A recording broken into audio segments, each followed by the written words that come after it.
அனைவருக்கும் வணக்கம். Online astro Trichy TV, எளிமை யதார்த்தம் கலந்த ஜோதிடம்.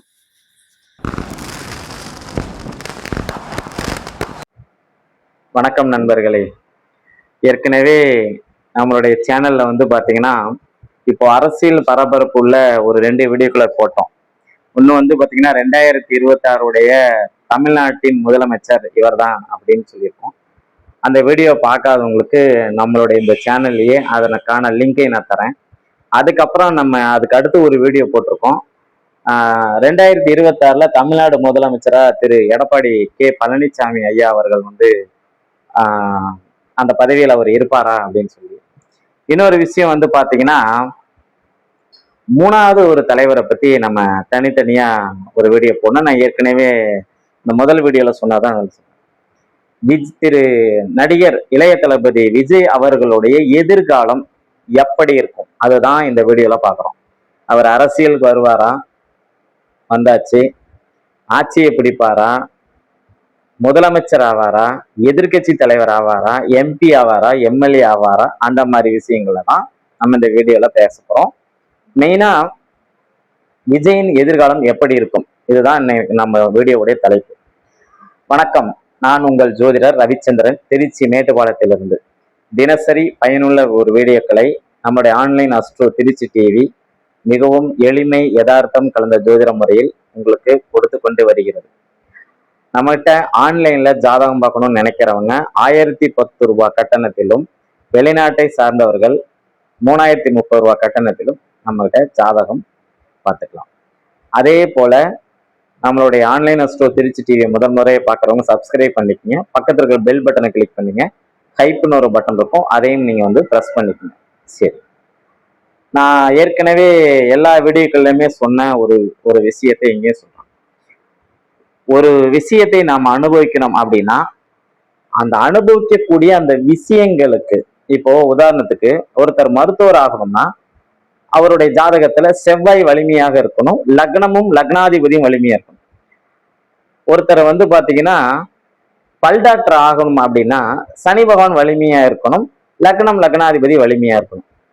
ஒருவர் அரசியல்வாதி ஆகணும் அப்படின்னா அதற்கு சூரியன் நல்ல அமைப்புல இருக்கணும், சந்திரன் அதுக்கு பக்கபலமா இருக்கணும், லக்னமும் லக்னாதிபதி நல்ல நிலைமையில இருக்கணும். இதுதான் இந்த அந்த கான்செப்ட் இப்படிதான் நமக்கு சொல்லப்பட்டிருக்கு.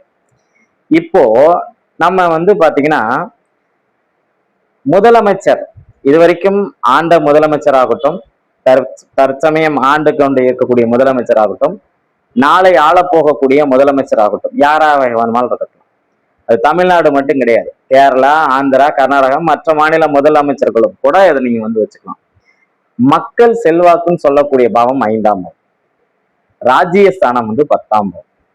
மக்கள் செல்வாக்கும் ராஜ்யமும் மிக வலிமையுடன் இருக்கக்கூடிய தலைவர்கள் மட்டுமே நமது தமிழ்நாட்டையும் இந்திய திருநாட்டையும் ஆட்சி அதிகார அமைப்பில் இருந்துள்ளார்கள் என்பது விதி. எம்ஜிஆர் அவர்கள் ஜாதகம் பாருங்க, கலைஞர் ஐயாவுடைய ஜாதகத்துல பாருங்க, புரட்சி தலைவி அம்மா அவர்களுடைய ஜாதகத்துல பாருங்க, எடப்பாடி திரு கே பழனிசாமி ஐயாவுடைய ஜாதகத்துல பாருங்க, ஓ பன்னீர்செல்வமுடைய ஜாதகத்திலையும் பாருங்க. இவங்கெல்லாம் தமிழ்நாட்டை ஆண்ட முதல்வர். என்கிட்ட ஜானகி ஜாதகம் எல்லாம் இல்லைங்க. எனக்கு தெரிஞ்சு என்னுடைய நாலேஜுக்கு உண்மையான ஜாதகங்களை நான் உங்ககிட்ட ஷேர் பண்ணிட்டு இருக்கேன். அப்போ இதுல நான் நம்மளுடைய தமிழ்நாட்டுல இப்ப ரொம்ப ஒரு பிரபலமான ஒரு விஷயம், பரபரப்பாக பேசப்படக்கூடிய ஒரு விஷயம் என்னன்னு சொல்லி பாத்தீங்கன்னா, தமிழ்நாட்டினுடைய அடுத்த முதல்வராக திரு இளைய தளபதி விஜய் அவர்கள் வருவாரா, அந்த எதிர்பார்ப்பு எல்லார்கிட்டையும் இருக்கு. உங்ககிட்டயும் இருக்கு, என்கிட்டையும் இருக்கு, எல்லாத்துக்கிட்டையுமே இருக்கு. ஆனா நல்லா ஒரு புரிஞ்சுங்க, எதுவுமே நமக்கு விதி பயன் இருக்கணும், அந்த கொடிப்பினை இருக்கணும், இல்லாட்டி அது நமக்கு சரியா வராது. இப்போ நம்ம ஜோதிட ரீதியா தான் நம்ம இந்த விளக்கம் வீடியோக்களை போடுறோம். நான் அந்த முந்தைய வீடியோக்குள்ள சொன்ன மாதிரிதான் நானும் திரு நடிகர் விஜய் அவர்களின் தீவிர ரசிகர். இன்னும் சொல்ல போனா சிவகாசி படம் ஒரு 10-15 வருடங்களுக்கு முன்னாடி வந்த, 20 வருஷமே இருக்கும்னு நினைக்கிறேன், 20 வருஷத்துக்கு முன்னாடி வந்த சிவகாசி படம் 2005, 6, 7 இந்த 3 வருஷத்துக்குள்ளார வந்த படமா தான் இருக்கும் பாருங்க. அந்த சிவகாசி படத்தை ஈரோடுல அபிராமி தியேட்டர்லயும் பார்த்தேன், நாமக்கல்ல ஒரு தியேட்டர்லயும் பார்த்தேன், துறையூர்லயும் ஒரு தியேட்டர்ல பார்த்தேன். 3 தியேட்டர்லயும் இந்த படத்தை பார்த்திருக்கேன் அடுத்தடுத்த நாள்ல. அப்ப எவ்வளவு பெரிய ரசிகனா இருக்கும்னு பாருங்க. இதுல ஒவ்வொரு விஜய் படமும் முதல் நாள் முதல் ஷோ பார்க்கலன்னா எனக்கு தூக்கம் வராது. அந்த அளவு விஜயோடைய தீவிரமான ஃபேன் நான். ஆனா அரசியல் அமைப்புன்னு சொல்லி வரும்போது, ஒரு ஜோதிடனா வரும்போது, இங்கே கிரகங்கள் என்ன சொல்லுதோ அதை தான் நான் சொல்ல முடியும். சரிங்களா? என்னுடைய அப்பாவாக இருந்தாலும் என் அப்பா தப்பு பண்ணா தப்புன்னு சொல்லக்கூடிய ஒரு அமைப்பு என்கிட்ட எப்பவுமே உண்டு.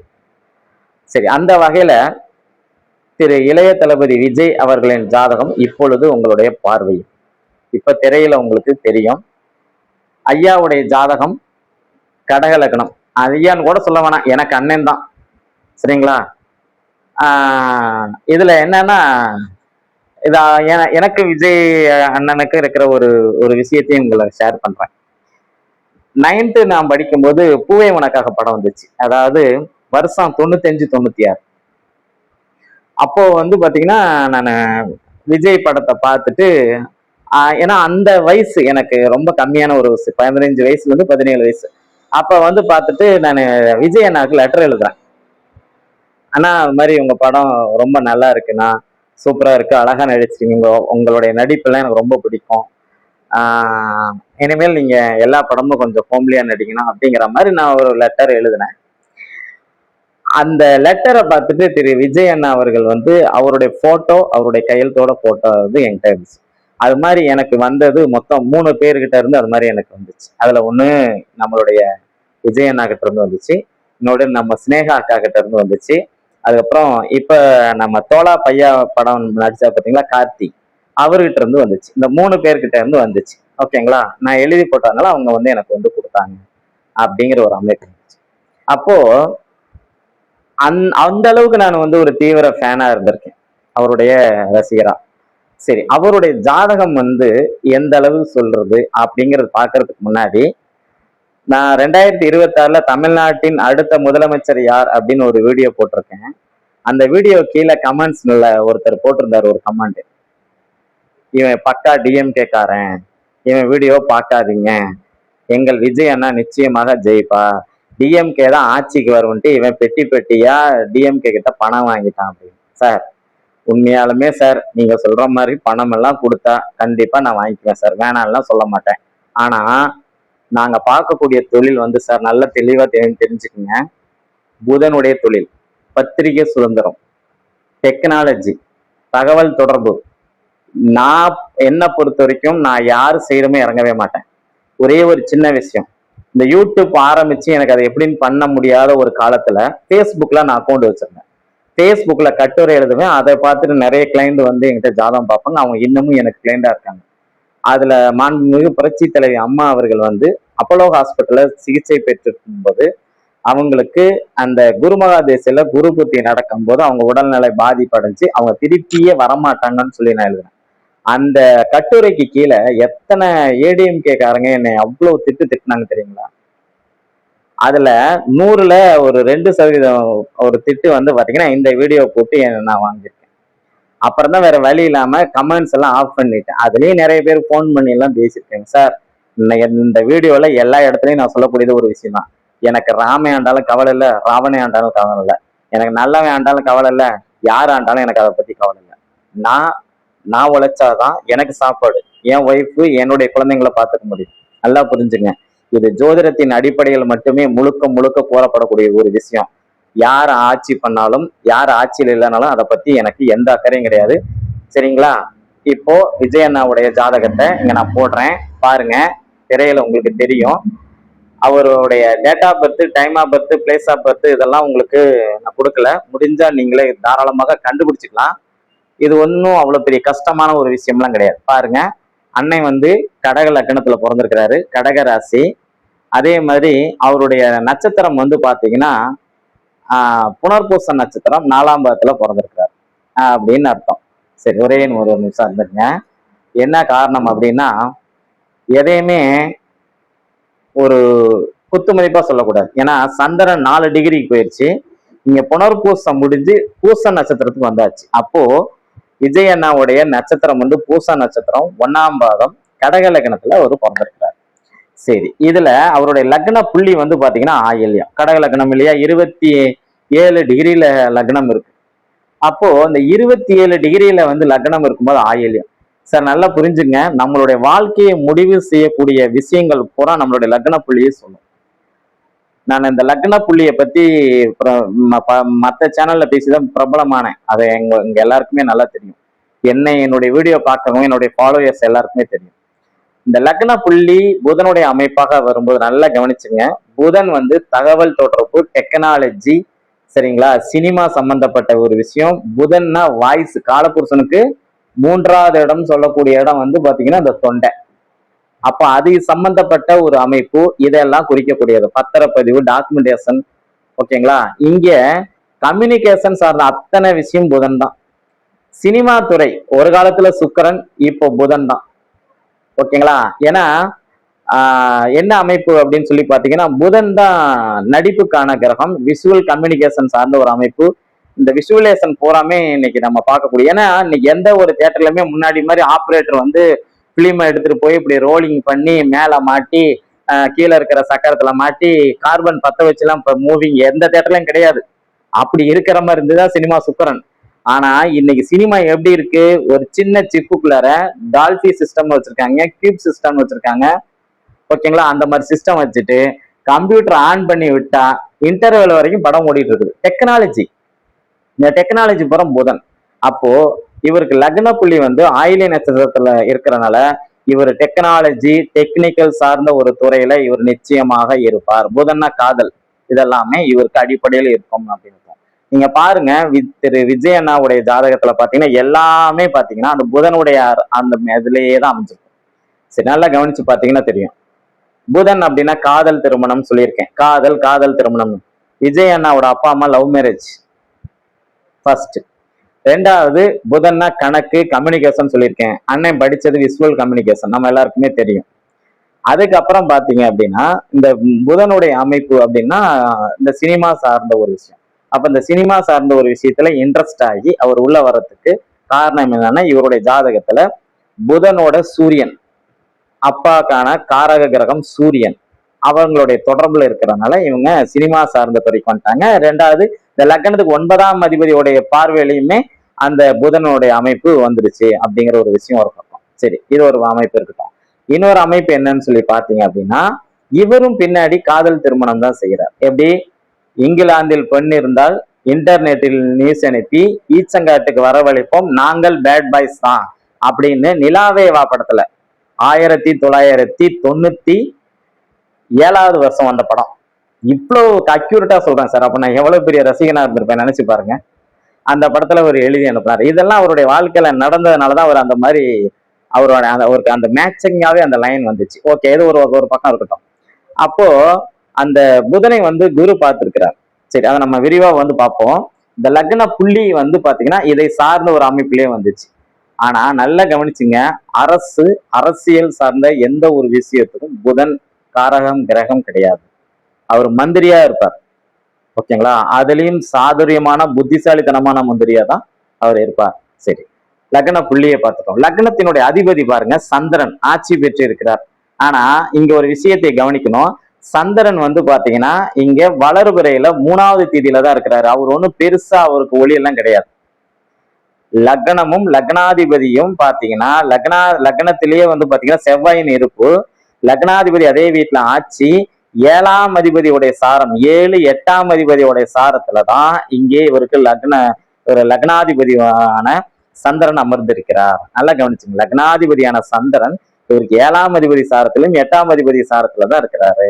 அப்போ இயற்கையிலேயே ஒருத்தருக்கு அந்த அந்த லக்னாதிபதி நின்ற சாரத்தின் அதிபதி குருவின் பார்வையில் இருக்கும்போது 7ஆம் இடங்கிறது மக்கள் செல்வாக்குக்கான ஒரு அமைப்பு, அதுவும் வரும். ஏன்னா 5ஆம் இடம் மட்டும் மக்கள் செல்வாக்கு கிடையாது.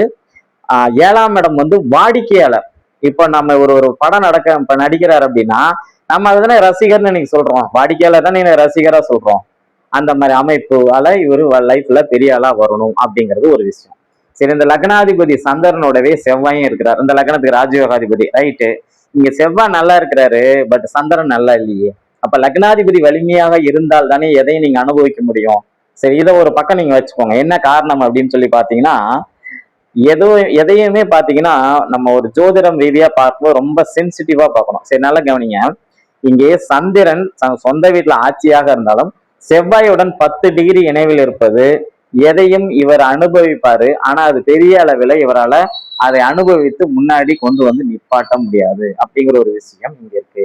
அப்போ லக்னத்தினுடைய தன்மை வந்து பாத்தீங்கன்னா குருவோ சுக்கிரனோ தொடர்பு கொள்ளல. லக்னாதிபதி சந்திரன் ஆட்சி பெற்று இருப்பது நன்மை தான்.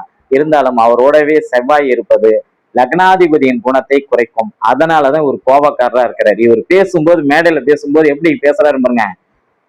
எனக்கும் அதாவது ரெண்டு கட்சிக்கு தான் போட்டி, ஒன்னு டிஎம்கே, இன்னொன்னு டிவிகே. அந்த கோபத்தை உருவாக்குறது யாரு? லக்னாதிபதியுடன் இருந்த இந்த செவ்வாய். உண்மையாலுமே விஜய் வந்து பாத்தீங்கன்னா சினிமால பாக்குறதுக்கு மட்டும்தான் நல்ல இயல்பா சிரிச்சுக்கிட்டு நல்ல அந்த வாயை நாக்க உள்ள வச்சுட்டு நல்லா நம்ம கிட்ட நடிப்பார். ஆனா நிஜ வாழ்க்கையில வந்து பாத்தீங்கன்னா இவர் ரொம்ப கோபக்காரரு. அந்த கோபத்திலே கூட ஒரு லாஜிக்கோட கோவப்படக்கூடிய ஒரு மனிதராக இவர் இருக்கிறார். சரி, அதன் பிறகு பாத்தீங்க அப்படின்னா இவருக்கு வாழ்க்கையில ஆரம்பிச்சது சனி மகா திசையில தான் பிறந்திருக்கிறாரு. சனி திசை ஆரம்பிச்சு அந்த சனி திசையில நல்லா பாத்தீங்கன்னா சூரியன் சனி 2 பேரும் இணைவு. அந்த சூரியன் சனி இணைவுல குருவின் பார்வை. சனி திசைனாவே ஒழுங்கா படிக்க மாட்டாங்க. அண்ணன் சென்னையில ஒரு கல்லூரியில படிச்சாரு. அவருக்கு ரவி பெர்னாட்னு ஒருத்தர் ஜெயா டிவில நியூஸ் வாய்ஸ் அவர் ப்ரொஃபஸரா இருக்கிறார். அவர் இப்ப இல்ல. ஆனா அவர் ஒரு பேட்டியில கொடுக்கும் போது விஜய் நான் வந்து நல்ல ஒரு படிக்கிற ஸ்டூடெண்ட் எல்லாம் சொல்ல, ஒரு ஆவரேஜான ஸ்டூடெண்ட் அப்படிதான் சொல்லியிருக்கிறார். ஏன்னா சனி திசையில படிப்பு வர. சரி, இந்த சனி திசையில வந்து பாத்தீங்கன்னா இப்ப நடக்கக்கூடிய திசை என்னென்ன திசை கடந்து இருக்கிறாரு? சனி திசை, புதன் திசை, கேது திசை, சுக்கர திசை. இந்த 4 திசை தான் கடந்து வந்திருக்கிறார். சனி திசை வந்து பாத்தீங்கன்னா கல்வி அதெல்லாம் கொஞ்சம் தடையா இருந்துச்சு. இவருக்கு படிப்பு அந்த அளவு வரல. அந்த சனி அமர்ந்த வீட்டின் அதிபதி வந்து புதன் ஆட்சி, ஓகேங்களா? அதே நேரத்துல அந்த இடத்துல வந்து பாத்தீங்கன்னா அது புதனுடைய வீடு. புதன் தான் நம்மளுடைய சினிமா துறைக்கு இன்னைக்கு இருக்கிற சூழ்நிலைக்கு சொந்தக்காரர். ஓகேவா? நடிப்புக்கான அமைப்பு, அது மாதிரி பாடல் பாடக்கூடிய ஒரு அமைப்பு, இது எல்லாமே நம்மளுடைய புதன் தான் அதிபதி. அந்த புதனுடைய வீட்டிலேயே ஆட்சி பெற்ற சனி பகவானுக்கும் சூரிய பகவானுக்கும் வீடு கொடுத்த புதன் வந்து அங்க ஆட்சி பலத்துல இருக்கிறாரு. அதனால இவர் சனி திசையில சினிமா துறைக்கு அவரே அறியாம வர்றாரு. சனி திசையிலே இவர் சினிமா துறைக்கு வந்து விட்டார். ஒருவேளை இவர் சனி திசையே இவர் வரலன்னா இவர் சினிமா துறைக்கு வரமாட்டார். சரி, அதுக்கு அடுத்தது பாத்தீங்கன்னா புதன் திசை. புதன் திசையில தான் ஒரு நல்ல ஒரு கேரக்டர் ரோல்லாம் வாங்கி நல்ல ஒரு சினிமாவில ஒரு மிக முக்கியமான ஒரு அமைப்பை வாங்குறாரு. ஏன்னா புதன் அங்க ஆட்சி. 200 நாள் ஓடின படம்லாம் அவருக்கு புதன் திசையில தான் வந்துச்சு. 250 நாள் ஓடின படம்லாம் புதன் திசையில தான் வந்துச்சு. 175 நாள் ஓடின படம் தான் புதன் திசையில தான் வந்துச்சு அப்படின்னு. சரி, அதுக்கப்புறம் கேது வந்துச்சு. கேது வரும்போதெல்லாம் பாத்தீங்கன்னா ஒரு பெரிய ஒரு டெவலப் எல்லாம் அவருக்கு வந்து கொடுக்கல. ஆனா ஆவரேஜான ஒரு முன்னேற்றத்தை நிச்சயமா கொடுத்துச்சு. ஏன்னா கேது வந்து சுக்கரனோட சேர்ந்து இருக்கனால அதுவும் ஓரளவுக்கு நல்ல பலனை வந்து கொடுத்துச்சு. ஆனா புதன் அளவுக்கு கேது இங்க வந்து வேலை செய்யல. சரி, அதுக்கப்புறம் வரக்கூடிய அமைப்பு வந்து சுக்கரன். சுக்கரன் வந்து இந்த ஜாதகத்துல வந்து பாத்தீங்கன்னா நம்மளுடைய கேதுவோட இணைஞ்சிருக்கனால பாத்தீங்கன்னா இவர் கேதுக்கும் சுக்கரனுக்கும் தொடர்பே இல்லை. 23 டிகிரி வித்தியாசம் இல்லை. அதனால அந்த சுக்கரனுடைய தசை வந்து நல்லா தான் இருக்கணும். ஆனா இந்த கடக இலக்கணத்துக்கு 11ஆம் இடத்தினுடைய அதிபதி பாதகாதிபதி. இந்த சுக்கர தசையில இவர் செய்யற அத்தனையும் பாதகத்துல முடியும். பாதகாதிபதி வலிமை பெறக்கூடாது இல்லையா? இப்ப ஏன் கரூர்ல இப்படி ஒரு சம்பவம் நடந்துச்சுன்னு உங்களுக்கு நல்லாவே தெரிஞ்சிருக்கும். பாதகாதிபதியோடைய வீட்டுல பாதகாதிபதி ஆட்சி பெறவே கூடாது, பாதகத்தை ஏற்படுத்தும் அப்படின்னு அர்த்தம். சரி, குருவின் பார்வையில சரி இன்னொரு விஷயமும் கேட்கிறேன். இவருக்கு ஏன் அரசியல் ஆசை வந்துச்சு? இவர் சினிமா ஆசைக்கு வந்தது காரணம் புதன் சினிமாக்கு அதிபதி. அந்த புதனுடைய வீட்டுல சனி பகவான் உட்கார்ந்து இருக்காரு. சனி தசை நடக்குது, அந்த புதன் தசை நடக்குது. இந்த சனியையும் புதனையும் இங்க இருக்கக்கூடிய சூரியனையும் 3 கிரகங்களையும் குரு பகவான் பார்க்கிறாரு. அதனால இவர் சினிமா துறைக்கு வந்துட்டாருன்னு சொன்னோம். ஆனா இவருக்கு அரசியல் ஆர்வம் வந்ததுக்கான காரணம் என்ன? முதலமைச்சர் ஆக வேண்டும் அப்படிங்கிற அந்த எண்ணம் இவருக்கு உதிச்சது என்ன? சூரியன் பாருங்க, சிம்மத்தை பார்ப்போம். சிம்மத்தினுடைய அதிபதியான சூரியனையுமே பார்ப்போம். இதுதான் சார் கான்செப்ட். நல்லா புரிஞ்சுங்க. இவர் ஏன் முதலமைச்சர் ஆகணும்னு நினைச்சாரு அப்படின்னு சொல்லி பாத்தீங்கன்னா, இவர் ஏன் அரசியலுக்கு வரணும்னு நினைச்சாரு அப்படின்னா, சிம்மம் அரசியலுக்கான அமைப்பு, சிம்மம் அதிகாரத்துக்கான அமைப்பு, சிம்மம் நிர்வாகத்துக்கான அமைப்பு, சிம்மம் தலைமை பண்புக்கான அமைப்பு. இந்த சிம்மத்தை நம்மளுடைய குரு பகவான் பார்க்கிறார். ஆனால் நீங்க இங்கே இன்னொரு விஷயத்தையும் நீங்க கவனிக்கணும். இதே சிம்மத்தை சனி பகவானும் பார்க்கிறார். நல்லா புரிஞ்சுங்க. இங்க அஸ்தங்க தோஷம் எல்லாம் உண்டுதாங்க. ஆனா அஸ்தங்க தோஷம் 2 வகையில இங்க நிவர்த்தி அடையுது. இங்க கட்டாயம் இங்க சனி பகவானுக்கு 3ஆம் பார்வையில சிம்மத்துக்கான அமைப்பு உண்டு. அப்ப அதையும் நம்ம கால்குலேஷன் பண்ணணும். குருவின் பார்வையிலும் இருக்கு, சனியின் பார்வையிலும் சிம்மம் இருக்கிறது. சிம்மாதிபதியும் இருக்கிறார். என்ன இருந்தாலும் சூரியனும் சனியும் இணைந்து இருப்பது வந்து அப்பா பிள்ளைக்கு இடையில கருத்து வேறுபாடை தரும். அவங்க 2 பேரும் இப்ப எப்படி இருக்கிறாங்க நம்ம எல்லாத்துக்குமே தெரியுது. ஓகேங்களா? இருந்த போதும் குருவின் பார்வையில் இருக்கனால அது பெரிய அளவுல வெளியில தராது. சரி, ஃபைனலி நம்ம ஒரு ரிசல்ட்டுக்கு வந்துடலாம். இவருக்கு சுக்கர தசை முடிஞ்சதுக்கு அப்புறம் இவருடைய வாழ்க்கையில சூரியனுடைய திசை வரும். இவர் சூரிய திசையில நிச்சயமாக மக்கள் பிரதிநிதித்துவம் வாய்ந்த ஒரு பதவிக்கு வருவார். அது வந்து நல்லா கவனிங்க, முதலமைச்சரா அல்லது துணை முதலமைச்சரா அல்லது அமைச்சரா அல்லது எதிர்கட்சி தலைவரா அல்லது எம்எல்ஏவா அல்லது எம்பியா, அந்த கேள்விக்கு நான் இப்ப பதில் சொல்லலை. சரிங்களா? ஆனா நல்லா கவனிச்சிங்க, அது சூரிய தேசம் நடக்கும்போது பாத்துக்கலாம். சரிங்களா? இப்போ இவருக்கு சுக்கர மகாதேசல குருவுடைய புத்தி தான் நடக்குது. இப்போ இருக்கக்கூடிய அமைப்பு வந்து பாத்தீங்க அப்படின்னா நமக்கு வந்து பாத்தீங்கன்னா சுக்கரனுக்கும் குருவுக்கும் பரஸ்பரம் ஆகாத ஒரு அமைப்பு. சரி, அதே நேரத்துல நம்ம இன்னொரு விஷயத்தையும் இந்த ஜாதகத்துல வந்து கவனிக்கணும். 5ஆம் இடத்தில் ராகு இருக்கிறார். மக்கள் செல்வாக்கு தரக்கூடிய ஜாதகத்துல 5ஆம் இடத்துல ராகு இருக்கிறார். இதற்கு முன்னாடி இருந்த தமிழ்நாடு முதலமைச்சர்கள்ல ஒருத்தருக்கு 5ல ராகு இருந்து முதலமைச்சர் ஆனார். ஆனா அவருக்கு வாரிசு இல்லை. ஆனா இவருக்கு வாரிசு இருக்கேன். ஒன்றை கொடுத்தால் ஜோதிடத்தில் ஒரு கிரகம் இன்னொன்னு எடுத்துரும். ஆனா 2மே கொடுக்கக்கூடிய அமைப்பு யாருக்குமே இருக்காது. 5ஆம் இடத்தில் ராகு இருந்து ராகுக்கு வீடு கொடுத்த செவ்வாய் நீச்சத்தன்மையில இருக்கிறார். அதன் பிறகு செவ்வாய்க்கு வீடு கொடுத்த சந்திரன் ஆட்சி பலத்தில் இருக்கும், நீச்ச பங்கத்துல அடைகிறார். சரிங்களா? இவருக்கு மக்கள் பிரதிநிதித்துவம் வாய்ந்த பதவி உண்டு. அந்த பதவி என்ன பதவின்னு நான் இப்ப சொல்லல. சரி, சூரியனுடைய திசை வரட்டும், அப்ப நம்ம அதற்கான ஒரு விஷயத்த பேசுவோம். அதுக்கப்புறம் சூரியனுடைய திசை முடிஞ்சு சந்திரனுடைய திசை வரும்போது பாத்தீங்க அப்படின்னா இவருக்கு வந்து இன்னொரு அமைப்பையும் நம்ம வந்து சொல்லுவோம். இவருடைய ஜாதகத்துல சந்திரன் தான் முதல்ல சரராசியில இருந்து திசையை நடத்தக்கூடிய கிரகம். இந்த சந்திர திசையில இவர் நிச்சயம் கடல் கடந்து போயிடுவார். சரிங்களா? இப்பவே சமூக வலைதளத்துல சில பல விஷயங்கள் கேள்விப்படுறோம். ஆஸ்திரேலியாவில வந்து அண்ணன் விஜய் அண்ணன் வந்து சொத்து வாங்கியிருக்கிறாரு. இங்க தமிழ்நாட்டுல இருக்கிற சொத்தெல்லாம் பாத்தீங்கன்னா லீஸுக்கு விட்டதாகவும் ஆஸ்திரேலியால போய் ஒரு செட்டில் ஆயிடுவாரு அப்படிங்கிற ஒரு ரூமரும் இருக்கு. அந்த ரூமர் எல்லாம் எனக்கு தெரியாது. ஆனா சந்திர திசை ஆரம்பிக்கும் போது இவர் நிச்சயம் தமிழ்நாட்டில் இருக்க வாய்ப்பு இல்லை, இவர் வெளிநாட்டில் செட்டில் ஆவார் அப்படிங்கிற ஒரு விஷயம் இங்க வந்து தீர்க்கமா சொல்லப்படுது. நல்லா தெரிஞ்சுங்க, 5ஆம் இடத்தின் அதிபதி 10ஆம் இடத்தோட தொடர்பு கொள்ளும் போது ஒருத்தர் அந்த வீடு நல்ல வலிமையாக இருக்கும்போது அவர் நிச்சயம் முதலமைச்சர், மக்கள் பிரதிநிதித்துவம் வாய்ந்த உயரிய பதவியில இருப்பார். இங்க 5ஆம் இடத்துல ராகு அமர்ந்து ராகுக்கு வீடு கொடுத்த செவ்வாய் பார்க்கும் போது நீசம், அதன் பிறகு நீச்ச பங்கம் அடைஞ்சிருக்கு. சரிங்களா? கொஞ்ச காலம் ஓடி அதன் பிறகுதான் மக்கள் பிரதிநிதித்துவம் இந்த பதவிகள் வந்து இவருக்கு கிடைக்கும். எடுத்த உடனே இவருக்கு இந்த பதவிகள் கிடைக்கிறதுக்கு வாய்ப்பு இல்லை. 2வது ராஜ்யஸ்தானம் சொல்லக்கூடிய 10ஆம் இடத்தின் அதிபதியும் 5க்கும் 10க்கும் அதிபதியான கிரகம் இந்த ஜாதகத்துல வந்து பாத்தீங்கன்னா செவ்வாய் தான். செவ்வாய் நீச்ச பங்கம் அடைஞ்சிருக்கு. முதலில் நீச்சம், அதன் பிறகு பங்கம் அடைஞ்சிருக்கனால இவருடைய வாழ்க்கையில சந்திர திசை முடிஞ்சு செவ்வாய் திசை வரும்போதுதான் இவர் நினைத்த அத்தனை காரியங்களும் நிறைவேறும் என்பதை கூறி அழகான இந்த வீடியோ பதிவை இவ்வளவு நேரம் கண்டுகளித்த உங்களுடைய அத்தனை நல் இதயங்களுக்கும் என்னுடைய நெஞ்சார்ந்த நன்றிகளும் வாழ்த்துக்களும். நன்றி, வணக்கம்.